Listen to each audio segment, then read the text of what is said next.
Hey, true believers. Chris Mack coming at you today with Batman number 97. This is part 3 of the Joker War. I know this event is over, but I just wanted to take my time, and I just like to find different books instead of feeling like I have to each week just boom, boom, boom, because then it just doesn't become fun. You know what I mean? So for those of you that haven't read the Joker War, or have, and just kind of want to go back to the recaps, at least we're having fun together discovering all of this. So last issue, Batman was stuck in the Monarch Theater. The Joker had reanimated all his corpse just like the designer have. If you're not sure what I'm talking about, you know, those spoilers, check out the review on 96 or pick up the book if you can. So here we open up on the Tri-Corner Yards, which is a yard ship. And we see that Punchline is trying to make sure all her goons are getting these canisters put together. The broker is talking about how he was able to outbid people to expedite the process. And she goes, I love being rich now. Dialogue aside, where it's kind of like, oh yeah, but it makes sense in the context of the story. But just like how I was talking about on the Suicide Squad review, whenever back in the day they would create a villain, they'd always give him some sort of elongated features or drawn ugly. As right here, Punchline's not drawn ugly, but she kind of has like those exaggerated, elongated looks where she kind of gets this look of madness and she's just happy for what's going on because, again, she's sort of the 180 mirror version of Harley, which in theory, Punchline should not work. But so far, she really has made a name for herself. You know, she has the psychoticness of Harley. She has the intelligence of Harley, but she doesn't have the compassion that Harley Quinn has. And that's where I think Harley starts to teeter in between being kind of an anti-hero instead of a villain, as where Punchline, she's just ready to slit the throat of her own goons. And the reason being is because she's saying you need to go through the Narrows to waste chemical to release these canisters. And the guy's like,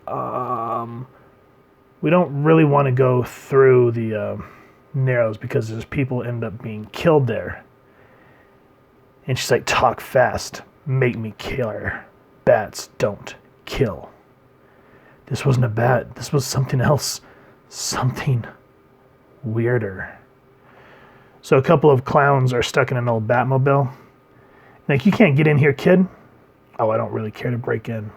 It's gonna be hot, hot, hot in there. I've got my anti-clown toxin here. I brought it down at I bought it down at the gas station.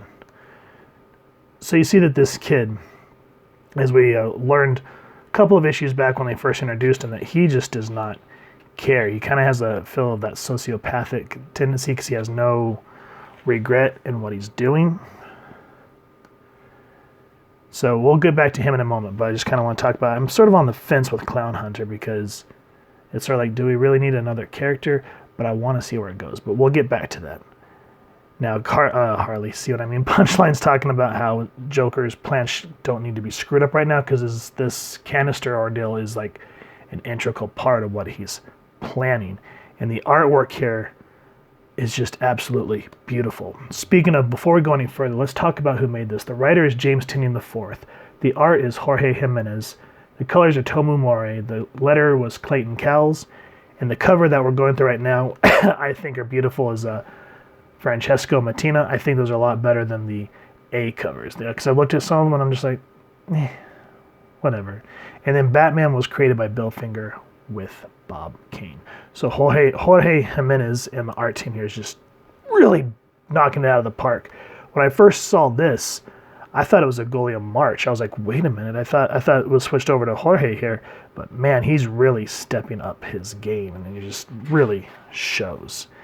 Now, here we finally get into where Batman is at the Monarch Theater, fighting all these reanimated corpses. And what I like is what the Joker says to goad him. Because at this point, as we've learned, the Joker knows who Batman is. So he says, well, here it is, ready to tear you to pieces.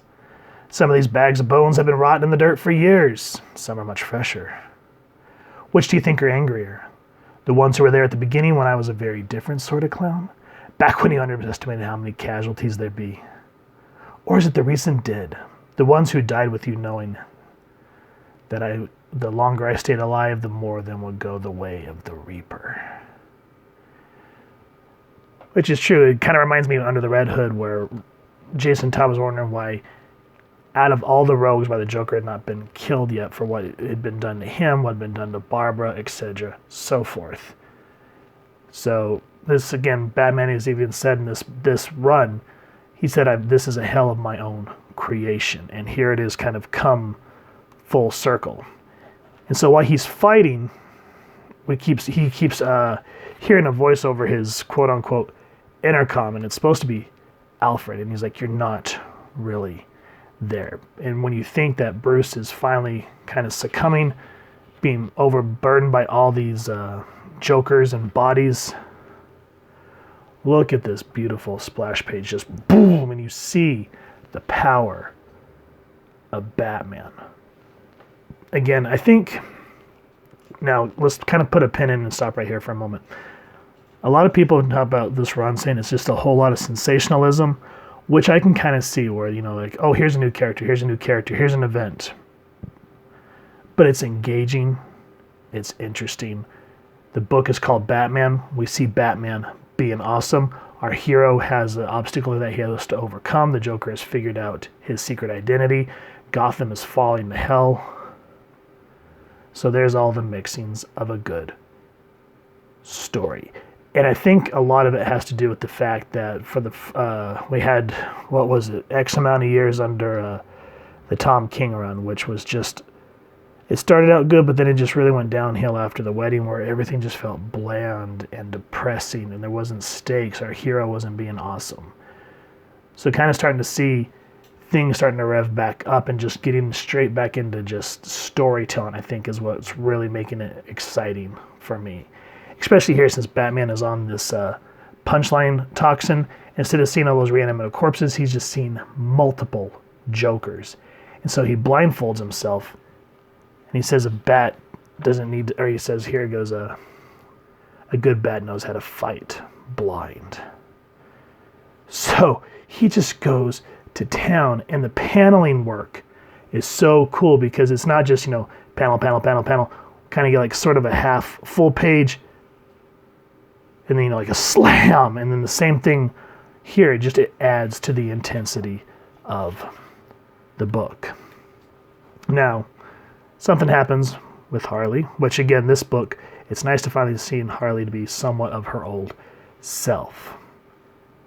Now, the Joker has all of Bruce Wayne's money.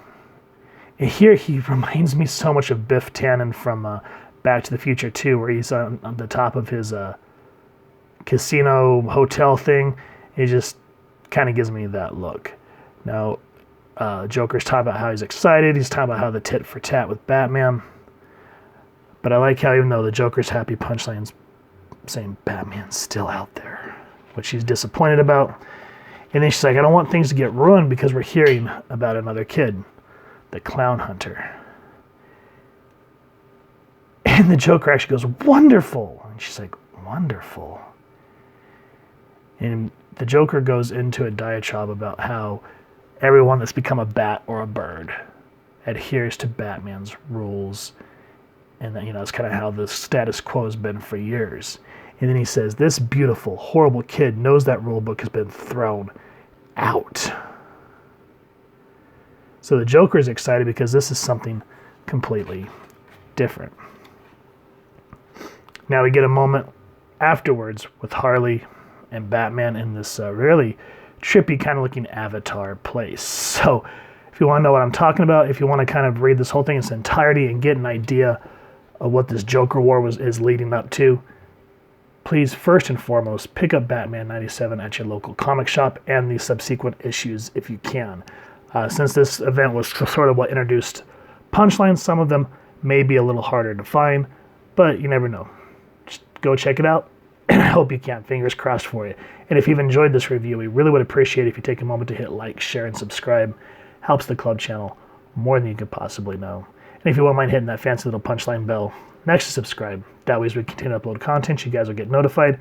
You can come to the channel, and we love talking with y'all and hearing your feedback, down in the comments below or on our social media pages, which I'll make sure to leave the links down in the description below. So with all that said, thank you guys so much for stopping by. Hope you all continue to have an absolutely amazing day reading, and happy hunting, true believers.